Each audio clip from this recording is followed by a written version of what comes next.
نحمده ونصلي على رسوله الكريم أما بعد فأعوذ بالله من الشيطان الرجيم بسم الله الرحمن الرحيم رب اشرح لي صدري ويسر لي أمري واحلل عقدة من لساني يفقهوا قولي آمین اللہم آمین۔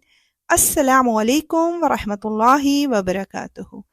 اللہ سبحانہ و تعالی ہم سب کو دین، دنیا اور آخرت کی ڈھیر و ڈھیر بھلائیاں عطا فرمائے، آمین۔ نبی پاک صلی اللہ علیہ وآلہ وسلم کے طریقے سے قرآن پڑھتے ہوئے اللہ سبحانہ و تعالیٰ سے بات چیت کا سلسلہ سٹارٹ کرتے ہیں۔ شروع اللہ کے نام سے جو بڑا مہربان نہایت رحم والا ہے۔ سورہ عمران کی آیت 84 میں بتایا جا رہا ہے کہ ہر نبی پر ایمان لانا ضروری ہے۔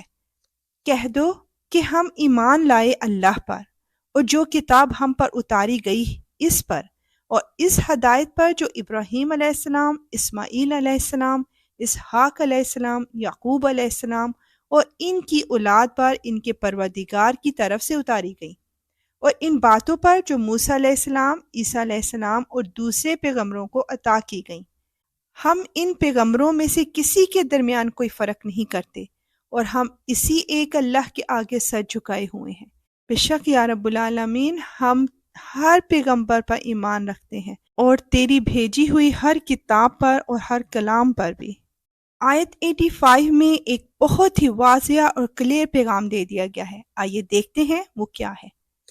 جو کوئی شخص اسلام کے علاوہ کوئی اور دین اختیار کرنا چاہے گا تو اس سے وہ دین قبول نہیں کیا جائے گا، اور آخرت میں وہ ان لوگوں میں شامل ہوگا جو سخت نقصان اٹھانے والے ہیں۔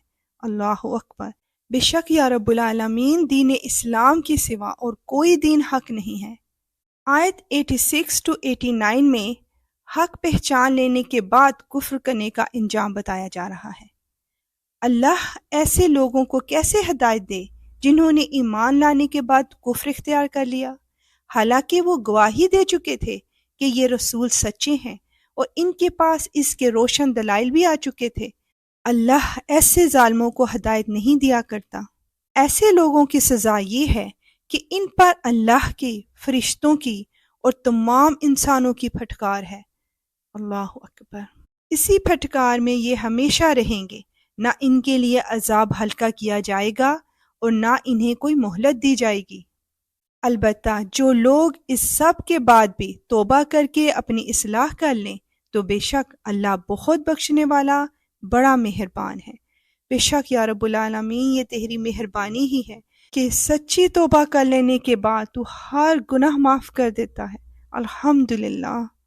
آیت 90 to 91 میں ہم دیکھیں گے کہ کفر پر اڑے رہنے کا انجام کیا ہے۔ اس کے برخلاف جن لوگوں نے ایمان لانے کے بعد کفر اختیار کیا، پھر کفر پر بڑھتے ہی چلے گئے، ان کی توبہ ہرگز قبول نہ ہوگی۔ ایسے لوگ راستے سے بالکل ہی بھٹک چکے ہیں۔ استغفر اللہ۔ جن لوگوں نے کفر اپنایا اور کافر ہونے کی حالت میں ہی مرے، ان میں سے کسی سے پوری زمین بھر کر سونا قبول نہیں کیا جائے گا، خواہ وہ اپنی جان چھڑانے کے لیے اس کی پیشکش ہی کیوں نہ کرے۔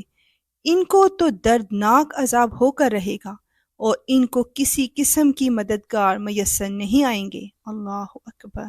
یا رب العالمین تو ہمیں ایمان والی زندگی عطا فرمانا، ایمان کی حالت میں موت دینا اور ایمان کی حالت میں قبر میں اتارنا۔ یا اللہ جس دن تو دوبارہ اٹھائے تو ہمیں ایمان کی حالت میں اٹھانا، آمین۔ آیت 92 میں جانیں گے کہ اللہ کی راہ میں کیسی چیزیں دینی چاہیے۔ تم نیکی کے مقام تک اس وقت تک ہرگز نہیں پہنچو گے جب تک ان چیزوں میں سے اللہ کے لیے خرچ نہ کرو جو تمہیں محبوب ہیں، اور جو کچھ بھی تم خرچ کرو اللہ اسے خوب جانتا ہے۔ یا رب العالمین ہر محبت سے بڑھ کر ہمارے دلوں میں صرف اپنی اور نبی پاک صلی اللہ علیہ وآلہ وسلم کی محبت ڈال دیجیے، اور ہمارا ہر نیک عمل صرف تیری رضا کے لیے ہو، آمین۔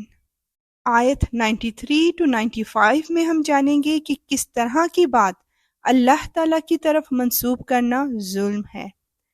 تورات کے نازل ہونے سے پہلے کھانے کی تمام چیزیں جو مسلمانوں کے لیے حلال ہیں، بنی اسرائیل کے لیے بھی حلال تھیں، سوائے اس چیز کے جو اسرائیل یعنی یعقوب علیہ السلام نے اپنے اوپر حرام کر لی تھی۔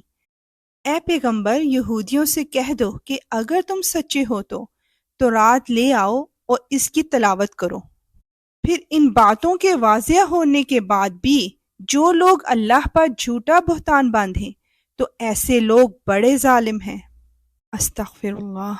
آپ کہیے کہ اللہ نے سچ کہا ہے، لہٰذا تم ابراہیم علیہ السلام کے دین کا اتباع کرو جو پوری طرح سیدھے راستے پر تھے اور ان لوگوں میں سے نہیں تھے جو اللہ کی خدائی میں کسی کو شریک مانتے ہوں۔ یا رب العالمین، تو ہمارا شمار ان ظالم لوگوں میں نہ کرنا۔ اے اللہ، اس کتاب قرآن پاک میں سے ہماری زبانیں جو پڑھتی ہیں، اس میں ہمیں تفکر، تدبر اور اس کی سمجھ عطا فرما، اور اس کے معنوں اور عجائبات کی پہچان کروا، اور جب تک ہم زندہ رہیں اس کے مطابق عمل کریں۔ بے شک تو ہر چیز پر قدرت رکھنے والا ہے۔ آمین۔ انشاءاللہ ملیں گے نیکسٹ آیات کے ساتھ۔ اب اجازت، وآخر دعوانا ان الحمدللہ رب العالمین۔ سبحانک اللہم وبحمدک، اشہد ان لا الہ الا انت، استغفرک واتوب الیک۔ السلام علیکم ورحمۃ اللہ وبرکاتہ۔